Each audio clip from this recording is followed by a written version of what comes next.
à la 3.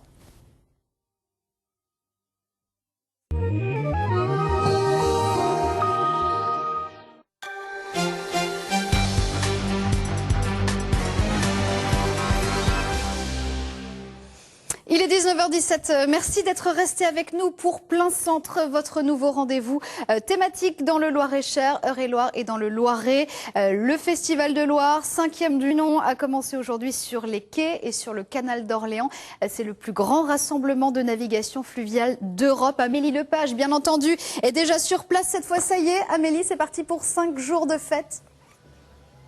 Oui, bonsoir Jocelyne, bonsoir à tous. Alors oui, le festival est ouvert, il y a déjà du monde sur les quais, beaucoup d'animations. Et nous avons choisi de vous parler des fleuves, des rivières et des activités aquatiques qui, qu'elles soient sportives ou non, nous permettent de découvrir notre environnement. Donc tout de suite, nous partons à Saint-Denis-en-Val où Arnaud Moreau et Laurence Couvrant se sont glissés parmi des rameurs novices pendant un cours de canoë. Et surtout que le bateau, une fois qu'il est parti, il va tout le temps tourner dans tous les sens, d'accord? Parce que tu es obligé soit de pagayer d'un côté, soit de pagayer de l'autre. Il va falloir doser les coups de pagaie pour réussir à faire de la ligne droite. D'accord? Je vous laisse embarquer. Pas besoin d'être un champion de kayak pour embarquer sur la Loire. Ces jeunes sont pour la plupart novices, mais ils n'ont pas eu peur de l'eau. Au contraire, avec un petit rayon de soleil, la Loire les a complètement séduits. On se sent libre en fait. Parce que c'est individuel, on a son bateau, on est dans l'eau, le fleuve en fait c'est le terrain de jeu, donc c'est super ça.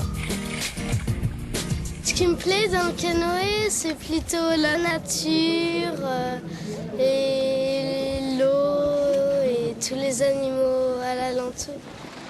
Et aujourd'hui, avec le Festival de Loire, il n'y a pas que la nature à observer. Sans être un sport collectif, ces sorties en kayak forgent tout de même l'esprit d'équipe. On va se regrouper autour des autres bateaux. Allez, on y va tous. Et chaque navigation est unique. C'est très variable, c'est caractère changeant tout le temps. Et puis, on n'est pas enfermé dans un gymnase, on est en plein air et ça, c'est un choix de vie. Et les sorties en kayak sont aussi des moments de rencontres inédites. En effet, il n'est pas rare de croiser en hiver des castors sur les bords de Loire. Alors le but premier de ce festival, du Festival de Loire, c'est de promouvoir le fleuve sauvage. Pour en parler, j'ai le plaisir d'accueillir René Rozou. Bonsoir. Bonsoir. Merci d'être avec nous. Donc vous êtes le président du Conservatoire d'espaces naturels de la région Centre, mais vous êtes aussi directeur scientifique du Muséum des sciences naturelles d'Orléans. Donc vous êtes doublement préoccupé par la biodiversité. Alors première question, est-ce que c'est important d'avoir un festival consacré à la Loire ? Oui, parce qu'en fait, la Loire passait depuis longtemps en Orléans, mais passait depuis tellement longtemps qu'on l'a gardée plus. Puis maintenant, on s'y intéresse beaucoup plus. On s'est vraiment tourné vers la Loire. Regardez, tout est aménagé aujourd'hui pour qu'on regarde la Loire. Et donc, nous avons animé et organisé un pôle Loire côté nature. Et donc là, on parle surtout de la faune, la flore, des habitats, etc. Oui, parce que finalement, donc on l'a vu dans le reportage, les gens font beaucoup de canoë, d'activités aquatiques, mais ils connaissent pas forcément la biodiversité. Qu'est-ce qu'il y a d'exceptionnel dans ce paysage autour de la Loire ? Oui, et souvent, les fleuves sont considérés comme des fluides par les agriculteurs, même par les plaisanciers. Et nous, on veut leur montrer que dans cette Loire, à côté de la Loire, il y a des choses vivantes, il y a des habitats particuliers, parfois uniques en Europe, des espèces de plantes particulières, d'oiseaux, de mammifères, d'amphibiens, de reptiles, etc. Et donc, c'est l'occasion pour nous, pour le muséum en particulier, mais aussi pour les 4 associations qui participent au village côté nature, de montrer ce qu'est la Loire. Et la Loire, en plus, elle a des espaces qui sont originaux et spectaculaire au niveau de la nature. Oui, il faut rappeler qu'en 2000, donc il y a 11 ans, la Loire a été inscrite au patrimoine mondial de l'UNESCO. J'allais en parler, voilà, c'est ça, c'est très important. Est-ce que ça c'est utile pour obtenir des fonds, pour lancer des projets C'est surtout une surlabellisation, c'est-à-dire qu'on reconnaît la Loire au niveau européen, et donc à côté de ça quand même, il y a des tas de sites qui sont protégés, aménagés par le conservatoire ou restaurés, qui sont importants, mais le patrimoine mondial, c'est une étiquette globale pour toute la Loire, ce sera un long parcours. Hein. Très bien, et il y a aussi d'autres endroits où on peut découvrir la nature. Lionel Schultz et Julien Delage étaient à Nogent-le-Rotrou cet après-midi. Ils ont participé à un atelier pêche nature.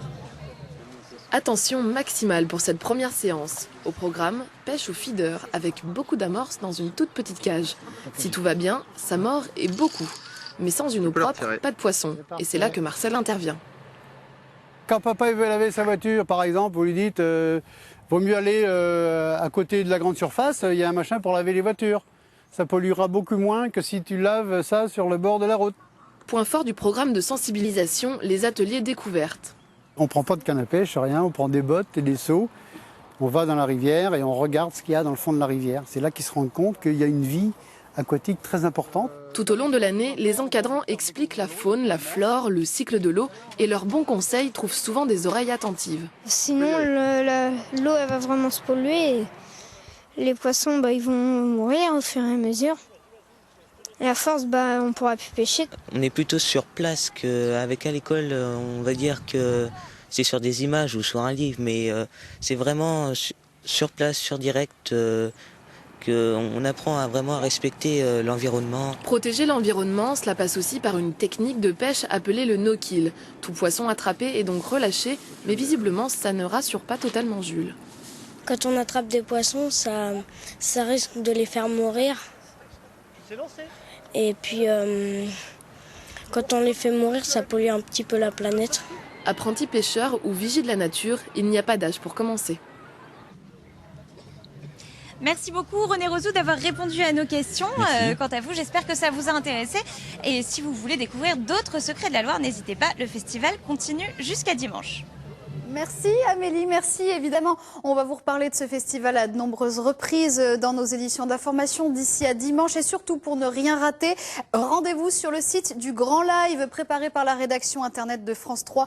Des vidéos, des bonus, des jeux aussi. L'adresse, c'était affichée sur votre écran. Merci d'avoir été avec nous ce soir. Dans un instant, la météo suivie du journal de la rédaction nationale présenté par Carole Gessler qui revient